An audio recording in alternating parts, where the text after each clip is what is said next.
Jumpa kembali dalam acara Word of this Week kata minggu ini bersama saya Arlianus Larosa. Kali ini kami memilih kata lockdown.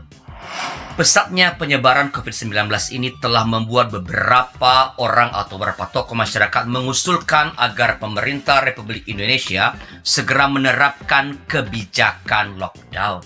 Lockdown adalah situasi yang melarang warga untuk masuk ke suatu tempat karena kondisi darurat. Lockdown juga bisa berarti negara yang menutup perbatasannya agar tidak ada orang yang masuk atau keluar dari negaranya. Menurut Lindsay Willey dari Washington College Law, definisi lockdown sebenarnya tidak dikenal dalam kebijakan kesehatan masyarakat.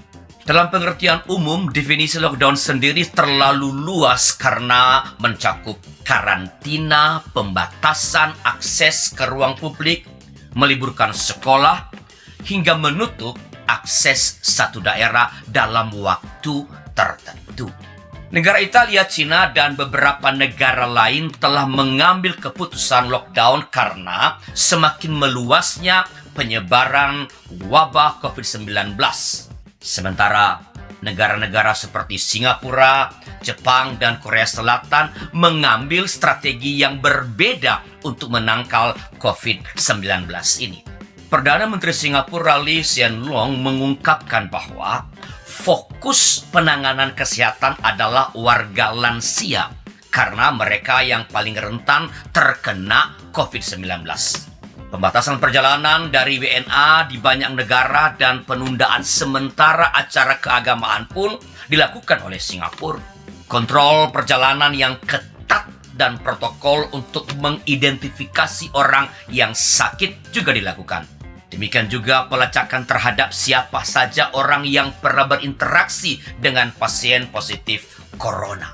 Pemerintah di negeri ini juga menghimbau masyarakatnya untuk menjaga jarak aman, membatalkan acara-acara besar, menutup sekolah, dan menyuruh orang-orang untuk tetap tinggal di rumah.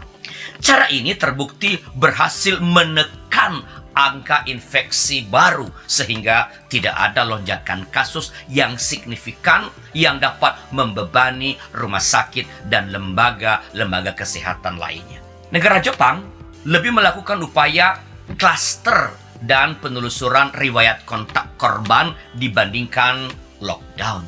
Dikutip dari data Johns Hopkins University, rasio kasus COVID-19 di Jepang adalah 0,5 per 100 orang, lebih rendah dari beberapa negara lainnya. Sebagai perbandingan, rasio Cina adalah 5,81 dan Italia 20,6 kasus per 100 orang.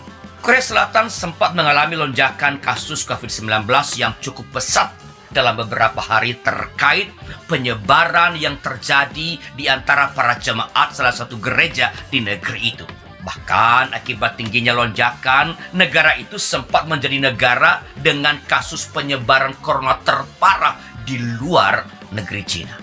Tetapi belakangan, kasus di negara itu dapat dikendalikan pemerintah. Caranya yaitu dengan mengeluarkan respons yang transparan, menggunakan teknologi terbaru, dan menggunakan pendekatan yang bertanggung jawab dari institusi dan warga. Akibat ketiga kebijakan itu, jumlah kasus harian baru di negara Korea Selatan hanya 74 kasus pada tanggal 16 Maret 2020. Jumlah ini jauh lebih rendah dari peningkatan 909 kasus pada tanggal 29 Februari. Jadi dari data-data ini, tidak mengambil kebijakan lockdown sebagaimana yang sampai saat ini dipilih oleh pemerintahan Joko Widodo adalah cara yang dapat dipertanggungjawabkan. Kita tidak perlu ikut-ikutan dengan negara lain yang struktur ekonominya lebih kuat dari Indonesia. Sebab lockdown akan memberi dampak yang sangat besar bagi masyarakat.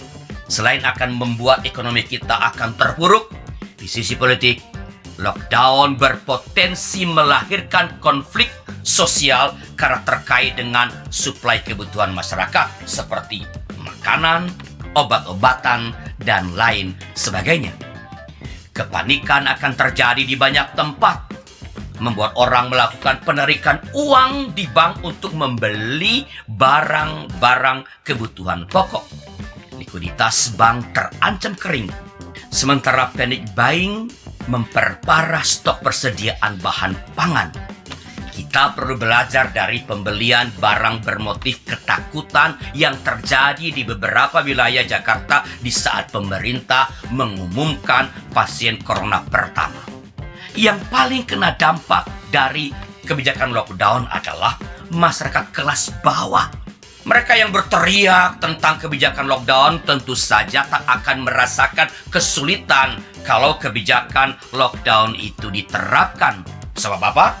Sebab mereka punya banyak sekali uang untuk menyetok bahan makanan dan obat-obatan bagi keluarga mereka sendiri. Sementara sebagian besar rakyat yang pembelian kebutuhan pokoknya harus dilakukan dari hari per hari karena keterbatasan keuangan, akan mengalami penderitaan yang besar ketika kebijakan lockdown diterapkan. Karena itu, kita perlu mendukung pemerintah yang sampai kini mengambil kebijakan tidak lockdown. Dengan itu kita wujudkan dengan mematuhi arahan-arahan pemerintah kita dalam penanganan wabah COVID-19. Kita misalnya mendukung social distancing. Kita harus mengurangi jumlah aktivitas di luar rumah dan interaksi dengan orang lain. Mengurangi kontak tatap muka langsung.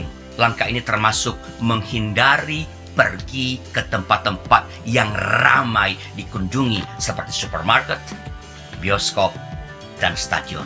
Bila seseorang dalam kondisi yang mengharuskannya berada di tempat umum, setidaknya perlu menjaga jarak sekitar 1,5 meter dari orang lain. Untuk mendukung aksi seperti ini, gereja-gereja misalnya untuk sementara perlu mengubah kebaktian minggu di gedung gereja menjadi kebaktian via media atau online. Ini demi kebaikan umat. Gereja harus menjaga agar kalau sampai terjadi penularan, itu tidak terjadi di gereja. Gereja adalah tempat orang menularkan iman, kasih, dan pengharapan. Bukan tempat orang yang mengaku beriman super dan berbadan sehat, tetapi secara tanpa sadar menularkan virus kepada sesamanya. Selain itu, kita perlu mulai memikirkan strategi yang tepat untuk menghimpun seluruh kekuatan dan potensi, baik daya dan dana, agar kita dapat terlibat dalam upaya menangani krisis ekonomi yang mungkin terjadi sebagai akibat wabah COVID-19 ini melalui aksi-aksi nyata di tengah masyarakat. Aksi nyata lebih diperlukan daripada menghakimi sesama sebagai kurang iman. Bukankah Tuhan Yesus berkata, bukan setiap orang yang berseru-seru kepadaku, Tuhan, Tuhan, akan masuk ke dalam kerajaan sorga, melainkan mereka yang melakukan kehendak Bapakku yang di sorga. Mari dukung pemerintah agar kebijakan lockdown tak diberlakukan di negeri kita. Itu saja.